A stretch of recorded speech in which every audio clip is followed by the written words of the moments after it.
බුදුවරුන්ගේ අනුශාසනාව අචින්තිතම්පි භවති චින්තිතම්පි විනාශති. නොහිතන දේවල් වෙනවා. වෙන දේ හිතා ගන්න බෑ.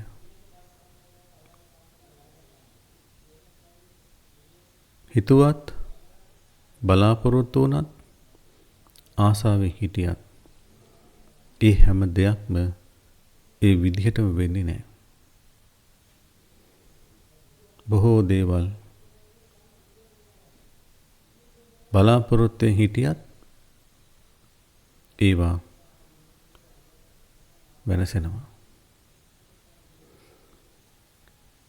බුදුරජාණන් වහන්සේ මේ දේශනා කරන්නේ ලෝකයේ තිබෙන ලෝක ස්වභාවය. ඇයි මේ වෙන දේ හිතා ගන්න බැරි? එහෙම නැත්තම් හිතන් නැති වෙලාවට යමක් වෙන්නේ. පාරේ ගමන් කරමින් ඉන්න කෙනා හදිස්සියේ හිතුවෙත් නෑ පය පැකිලී වැටෙනවා. පය පැකිලී වැටුණාට පස්සේ හිතා ගන්න බැරි දෙයක් වෙනවා.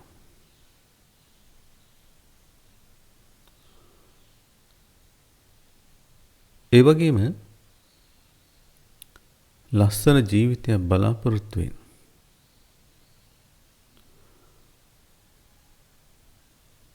විවාහයක් වෙනවා.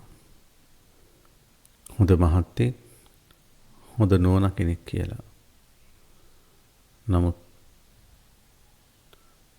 බලාපොරොත්තු වුණ දේ ඒ ආකාරයටම වෙන්නේ නැහැ. සැපයයි බලාපොරොත්තු වුණේ. නමුත් දුකයි හිමි වුණේ. පීඩාවයි ලැබුණේ. මෙහෙම වෙන්නේ නැද්ද ලෝකේ? ඕන තරම් වෙනවා. බුදුරජාණන් වහන්සේ දේශනා කරන්නේ කම්ම විපාක විෂය අචින්තයයි.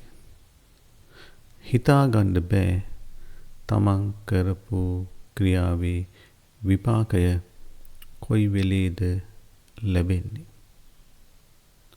ඒ වගේම තමයි ඒ කරපු දේ කර්ම විපාකය විපාක දෙන ආකාරය හිතා ගන්නත් බෑ.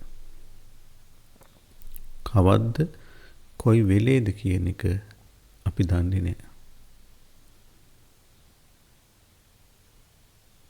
නොහිතන වෙලාවට ධනලාභත් ලැබෙනවා.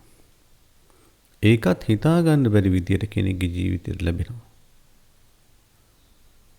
හැබැයි හැම වෙලේම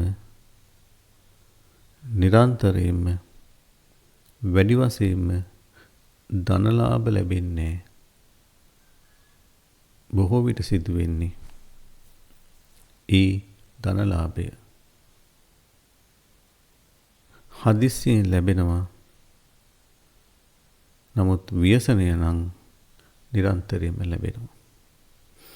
මේ ලෝකේ ලෝක ස්වභාවය හොඳින් අඳුර ගන්නයි ඕනේ. අඳුර ගැනීමම තමයි මේ සසරින් නිදහස් වීම පිණිස උපකාරී වෙන්නේ.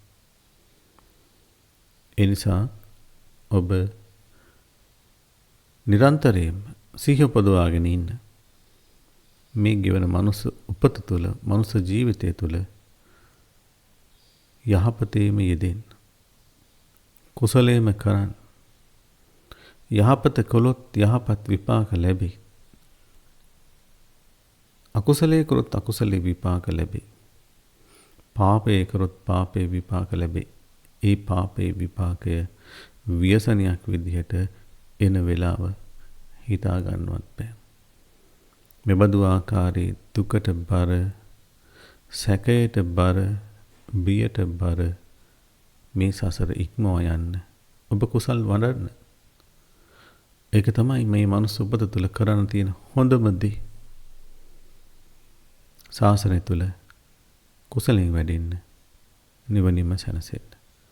ඔබ හැම දිනාටම තෙරුවන් සරණයි.